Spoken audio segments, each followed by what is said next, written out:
Over millions of years, the carbon dioxide in the atmosphere has been absorbed by the microscopic algae, which form the phytoplankton and live in the sea. Due to the extent of the seas and oceans, these tiny creatures absorb more carbon dioxide than all the forests in the world. As a result of special conditions, the organic matter that formed the phytoplankton, as well as the zooplankton that fed on it, accumulated at the bottom of the seas. Through complex chemical processes and under pressure from the sediments, this organic matter was transformed into a black, viscous liquid that was trapped in the rocks and gave rise to huge deposits.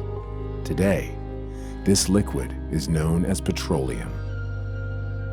In a separate process, which involved tectonic movements, the organic matter of ancient forests, instead of being decomposed naturally, was retained in sedimentary strata and gave rise to coal. Our planet's atmosphere has maintained a favorable composition for the evolution of living beings. Today, it is mainly composed of nitrogen, 78%, and oxygen, 21%. The proportion of gases, such as carbon dioxide, 0.03%, and water vapor, is much lower, but it has an influence on the temperature of the Earth's atmosphere. These gases are called greenhouse gases because they tend to retain a part of the sun's energy that reaches the Earth and keep its temperature more stable, as happens in greenhouses. Our ancestors, the first hominids, appeared very recently on one of the branches of the tree of life, an image that illustrates the history of evolution. The first of mankind learned to harness and produce fire, perhaps by rubbing dry branches or stones. The need to cook and generate heat led to the exploration of other ways of producing fire. After firewood came coal, and then petroleum.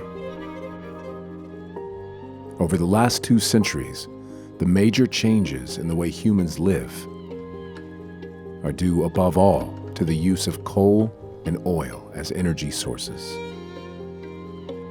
Thus, the energy of organic matter from planktonic organisms and old-growth forests, which has been trapped underground for millions of years, has been greatly utilized in a relatively short period of time. The burning of fossil fuels is always accompanied by the release of carbon dioxide, the gas whose concentration influences the temperature of the atmosphere. And as if that weren't enough, the continued destruction of large forests and the increase in pollution of coastal waters, as well as causing the disappearance of an incalculable number of animal and plant species, can affect the processes of photosynthesis and reduce the absorption of carbon dioxide in the atmosphere. It's as if we're burning the wick at both ends. In addition to using coal and oil at an overwhelming rate, we constantly destroy trees and algae that could absorb the carbon dioxide released in excess. It is thought that an excessive concentration of carbon dioxide can cause a worsening of the greenhouse effect and a consequent increase in the temperature of the atmosphere. More heat increases the rate of evaporation. It may rain more in some regions, and the humidity may decrease in others. The number of hurricanes and fires could also increase, Perhaps we are living in a period of climate change. But some believe that it is only the result of human activity, and it's not like that. Regardless of what may be happening,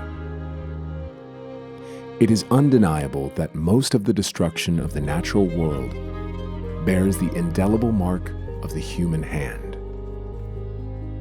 Homo sapiens, or wise man. Perhaps too pompous a name for a being that causes so much devastation.